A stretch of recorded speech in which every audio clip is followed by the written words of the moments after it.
There is no need to pronounce every letter as you see written in English.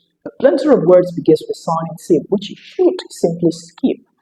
Today, I'm going to be teaching you rules when you should never pronounce the letter T, even when written in English.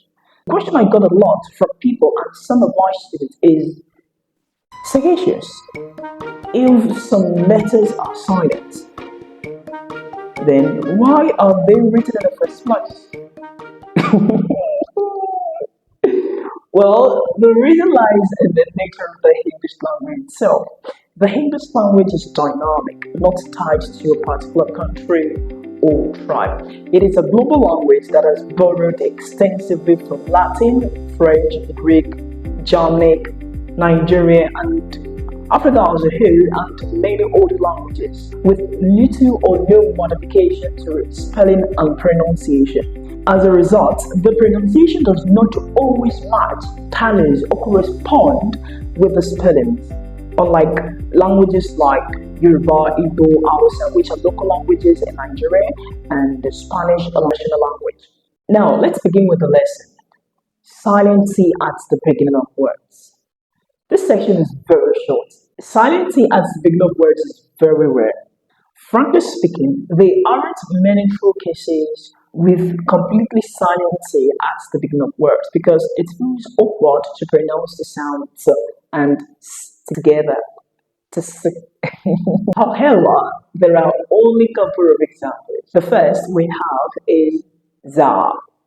This word has its origin from Russia. Followed by this is tsunami. Many people often drop the letter T when it comes to the spelling of this word. Now, how do you pronounce this word? This word has lots of varieties of pronunciation, but I'm going to stick it to the British pronunciation.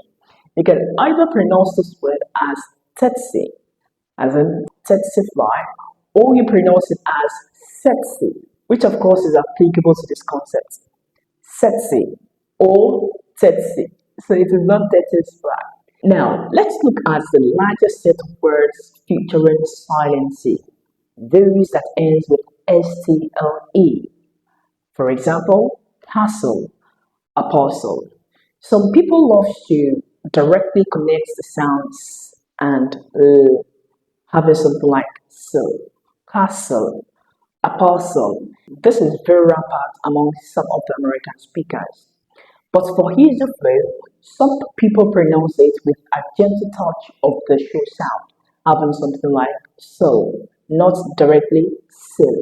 So we have apostle, castle. Can you recall any words that rhymes with castle? Here are some. We have whistle, nestle, hustle, bustle, and pestle. Other uncommon words with silent T are bristle, thistle, and gristle. A bristle is a short, stiff hair you find on animals and objects like brush. As a verb, it means to react angrily or with irritation. She bristled at unfair comments. That tough meat you find very difficult or hard to eat is called gristle. And thistle is a plant with spiky leaves. For Nigerians, what do we call this? Shugu code. I've said earlier, we have the great oversimplification of words. Because it's shuks, we call it shuku. Anyway, it's called thistle. Another interesting one is the plant mistletoe. Although it doesn't actually end with STLE, unlike the word I gave above, yet we have STLE in the word. The first letter T in this word remains silent. I would love to pronounce this word as mistletoe. However, there are some speakers that pronounce it with the sound Z, having something like mistletoe, mistletoe. Choose whichever version you find really convenient for you to pronounce. To wrap up this category, we have rustle and jostle. Follow along with me or pause the video and repeat each line. The whistle echoed through the castles, and the soldiers wrestled with the invaders. Next, we turn to word ending with sten, as we have it in words like fasten, listen, Avoid saying fast, listen. As a matter of fact, I've even heard some speakers saying listen. Like, where do you get your pronunciation wrong? Where are you getting a call of Nazareth? So you don't say listen, you don't say listen. It is listen.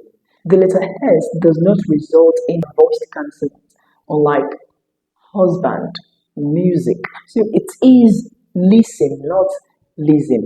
All the words in this category are acing, voicing, creasing, chasing.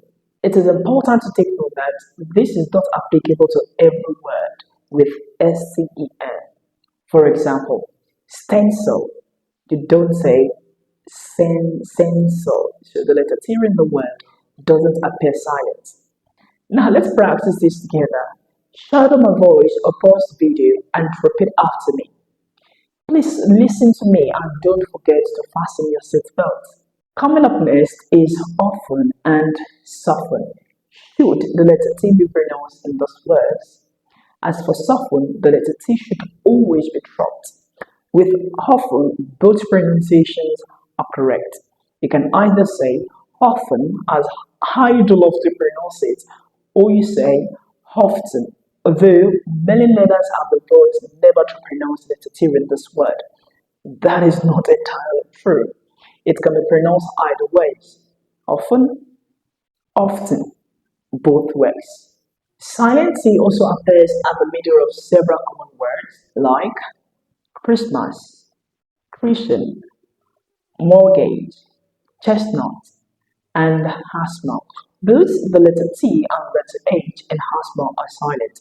Some Northern Americans tend to pronounce this word as hasma, substituting the sounds for z, hasma. While this video mainly covers words where letter T is permanently silent, here is a practical tip that can make your speech sound much more natural in real life conversation. Even when it is not required, we tend to drop the letter T in fast conversation. Listen to the difference. Just because in fast conversation becomes just because. Next day in fast conversation becomes next day. Left hand in fast conversation becomes left hand. Lastly in fast conversation becomes lastly. 20 minutes in fast conversation becomes 20 minutes.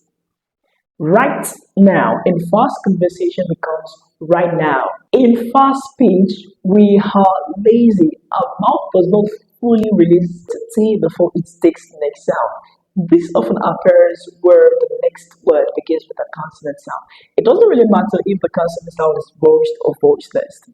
Now we've come to the end of this lesson, and either you give this video a like, subscribe to this channel, and ensure to follow. Don't forget to drop a comment. See you in my next lesson.